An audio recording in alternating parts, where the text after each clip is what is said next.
Students, आज मैं आपको अंकेक्षण का जो टॉपिक है अपना आंतरिक निरीक्षण प्रणाली, उसके संबंध में उसकी जो आवश्यक विशेषताएं हैं उसके बारे में बताने जा रहा हूँ कि एक आदर्श आंतरिक निरीक्षण प्रणाली में कौन सी आवश्यक विशेषताएं होनी चाहिए। वैसे तो जो सब प्रकार के व्यापार है उनकी प्रकृति अलग अलग होती है, तो किसी एक ऐसी प्रणाली की विशेषताएं अपन निर्धारित नहीं कर सकते कि उसको सब प्रकार के व्यवसाय में लागू किया जा सके। लेकिन फिर भी कुछ ऐसी सामान्य बातें होती है जो एक आंतरिक निरीक्षण प्रणाली के अंतर्गत पाई जानी चाहिए। वे इस प्रकार से हैं। सबसे पहले तो है कर्मचारियों के संबंध में कि व्यापार के जो कर्मचारी हैं, जो काम करते हैं, उनके संबंध में क्या क्या विशेषताएं या आवश्यकताएं होनी चाहिए। तो सबसे पहले है उसमें योग्यता एवं प्रशिक्षण, कि प्रत्येक कर्मचारी उसको दिए गए कार्य के लिए योग्य होना चाहिए और उसको उसके बारे में कोई प्रशिक्षण का भी अगर ज़रूरत है तो उसका प्रबंध करना चाहिए।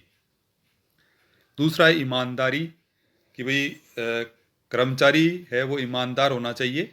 तो ईमानदार होना ये उसका व्यक्तिगत गुण होता है सामान्य रूप से, लेकिन इसके लिए कर्मचारी को नियुक्त करने से पूर्व उसका पिछला इतिहास भी जान लेना चाहिए कि भाई ये इसे किस प्रकार का है, उसने कहाँ पे काम किया है, कैसा काम किया है, इसकी भी जानकारी व्यापार के स्वामी को ले लेनी चाहिए। अगली विशेषता है जमानत। तो जमानत कर्मचारियों के लिए ली जानी चाहिए किसी तीसरे व्यक्ति के द्वारा, और ये इसलिए है कि ताकि गबन करने पर जमानत देने वाले से ये रकम वसूल की जा सके। कई जगह इस प्रकार की जमानत है वो व्यापार में आप देखते हैं ली जाती है।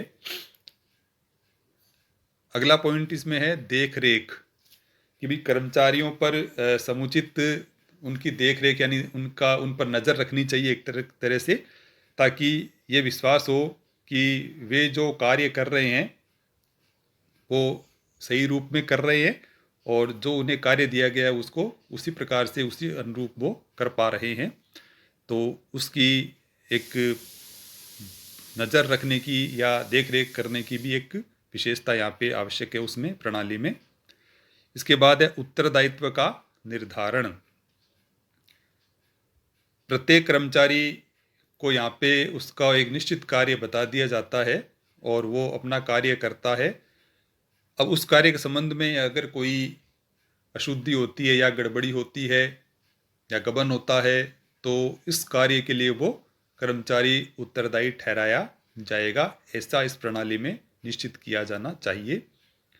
और कर्मचारियों के संबंध में एक और विशेषता है, वो है अनिवार्य छुट्टियां, कि जो कर्मचारी हैं या विश्वसनीय पदों पर कम से कम जो काम करने वाले कर्मचारी हैं उनको 1 साल या 6 महीने में एक बार अनिवार्य छुट्टी दी जानी चाहिए, जिससे उन्होंने जो कार्य किया है उसकी अच्छी प्रकार से समीक्षा की जा सके। इसके बाद जो अगली मुख्य विशेषता आती है वो है लेखांकन के संबंध में। जो लेखा प्रणाली अपनाई जाती है व्यावसायिक संस्था में, उसके संबंध में क्या क्या विशेषताएं होनी चाहिए। तो जिसमें सबसे पहले है पुस्तक पालन की उचित प्रणाली, यानी जो पुस्तकें रखने की है, अकाउंट्स रखने की है जो प्रणाली है वो उचित होनी चाहिए। तो सामान्यतः अपने यहाँ पर दोहरा लेखा पद्धति से ही सारी पुस्तकें अकाउंट्स है वो रखे जाते हैं, लिखे जाते हैं, जो अपने आप में एक उचित प्रणाली होती है।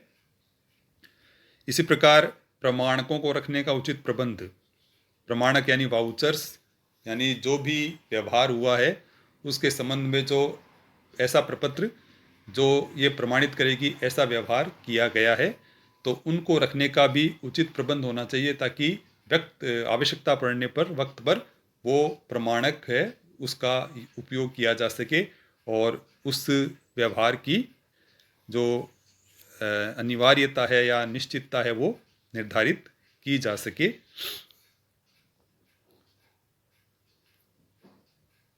इसी प्रकार इसमें है आवश्यक प्रपत्रों का प्रयोग, कि भाई आवश्यक प्रपत्र क्या होने चाहिए। तो कोई भी व्यापारिक व्यवहार है उसमें कई प्रकार के प्रपत्र तैयार करने होते हैं। जैसे मान लीजिए कोई सामान खरीदा जाना है या कोई बेचा जाना है, तो उसके संबंध में जैसे बीजक है या क्रय आदेश है या इसी प्रकार के अन्य कोई प्रपत्र तो उस व्यवहार को प्रमाणित करते हैं कि भाई ये व्यवहार किया गया है। तो इस तरह के प्रपत्रों का भी प्रयोग वहाँ पे करना चाहिए। इसके बाद कुछ अन्य विशेषताएं भी हैं, जैसे डाक पर नियंत्रण। बाहर से आने वाले कोई भी डाक है उसको देखने का एक अलग कोई स्टाफ होना चाहिए या उसका कोई अलग अधिकारी बनाना चाहिए जो उस डाक को देखे भाई किस प्रकार के पत्र है वो संस्था में आ रहे हैं और किससे संबंधित वो आ रहे हैं। और एक इसमें विशेषता है लोजदार। लोजदार का मतलब फ्लेक्सिबल, यानी ऐसी व्यवस्था या ऐसी प्रणाली हो जिसे आवश्यकता के अनुरूप उसमें कुछ चेंजेज किया जा सके, कुछ बदलाव किए जा सकें।